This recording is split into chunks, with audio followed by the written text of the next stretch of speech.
Okay, so just a reminder, we talked about this last week, but on page 254, 10-34, Ecossaise, I think is how you say that. I'm no expert. The one by Schubert.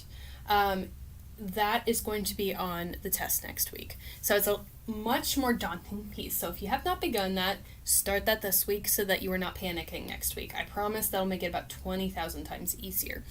Okay, so I'm going to turn you over here. So turn in those books. So we're going to do a little bit of just some slow right hand practice and left hand practice. Okay? We talked about a few tips last time, but not a ton. So let's start with the right hand, and I'm going to kind of play and then yell out some things, and also talk about little ways to practice like those broken octaves mainly. So let's start at the beginning. If you need to write that note in, because it's a little bit high, go right ahead and do that. But we're going to start on this top B right up here, and you can still see me perfect, okay? So we're in 2-4. Watch out for your F sharps. I'll call them out, okay? So 1 and 2 and ready and go.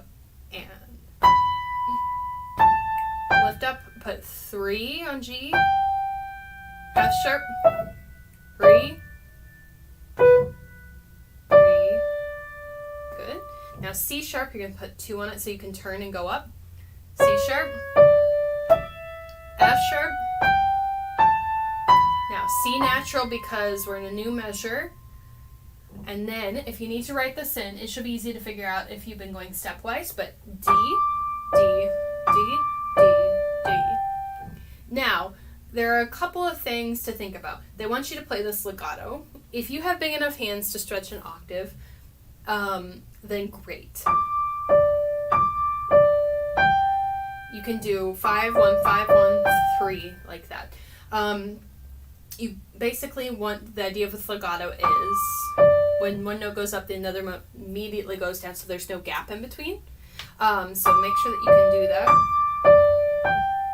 And even if you have smaller hands, kind of see if you can tilt back and forth. If there's a little bit of separation, I'm not going to get cranky. It's just if this is really separated, then you're going to get some comments about it. Another option is if you can't quite reach it like that and you have a pedal on every single left hand chord like that, and that's going to connect it as well. Okay? That would be the only, actually you can probably use pedal in the next line, but if you need to connect anything that's a little bit hard to reach, then do that. Anyways, so D, D, D, D, G, rest. And then make sure, while you're in that rest, make sure that you're moving to the next note pattern. I'm already moving to these octaves and putting my hands there, mainly because I have like time. I might as well and be right on time when I enter back in. So this is the same pattern, except I think we talked about last week playing the notes together to trick your brain into thinking, hey, it's not really that bad. Literally, there's just 2 notes that I'm playing at the same time. So you can try that, playing the first 2 eighth notes, second 2, etc. together. And then when you're ready, let's separate it out now.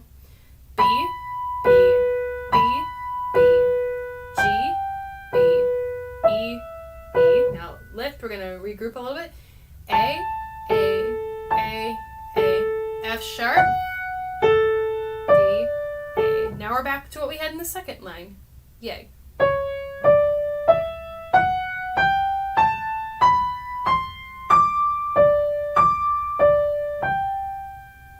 So this one isn't really, it looks scarier than it actually is, mainly because of the octaves, but if you practice those ways, I can promise you that things are going to be a little bit easier.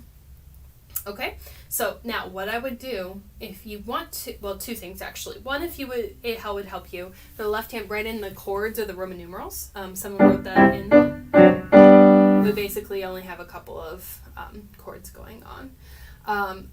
If that helps, then you can do that. If it'll just help you to read the notes. Like for me, I prefer just to read the notes and not worry about the Roman numerals because that's how my brain works. That's fine. Another thing that I would do is go to measure 9 and circle that clef chain and write in notes if you need to. Okay?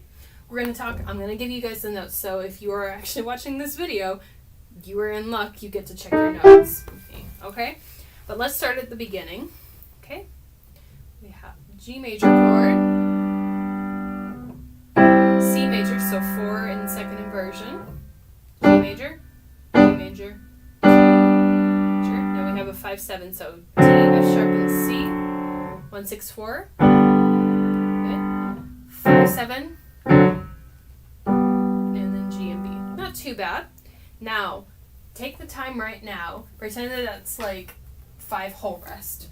Make sure that you practice going from here to these next notes, D sharp and A. So I would practice doing that a couple of times, because otherwise if you are like, I move, I'll remember it, you're going to be like, wait, where do I go? And then you're immediately going to be off when you get to measure 9. Okay? Good. Okay. And also these notes should be right next to each other. So if you're way up here, you're not quite right. I know some of your keyboards are different, so that has something to do with it. But let's, play B and G. Then we're going to go right to measure 9. So up here. Lift. So you can get that finger. D and F sharp. Now we're back to G major because we did a little modulation. 5/7. 1 6 4. 5/7. And then that. Okay? Alright, once you've practiced that quite a bit hands separately, you should be good to put hands together. So, this week what I'm going to do is give you a very slow tempo to check things with, and then next week I'm going to give you a much faster tempo to see if you can handle allegretto. Okay? I'll be looking for maybe a slightly faster tempo this time, and I'm going to toy around with exactly what target range I would like, so that I would suggest you guys practice with a metronome now, even if it's really slow.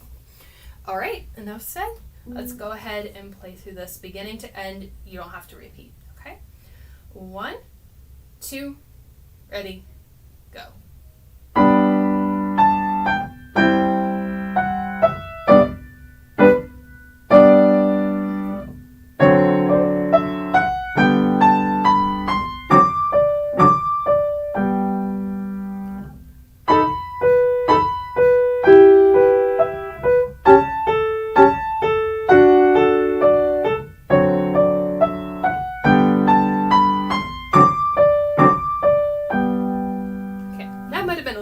Too fast just to check for an initial tempo. So maybe next week we can do a slowed down version and a sped up version. But honestly, I don't think I'm going to want you to go too much faster. You can get up to there. That's the fastest I would want it. Okay? Alright, so this week I want you guys to spend all of your time focusing on this.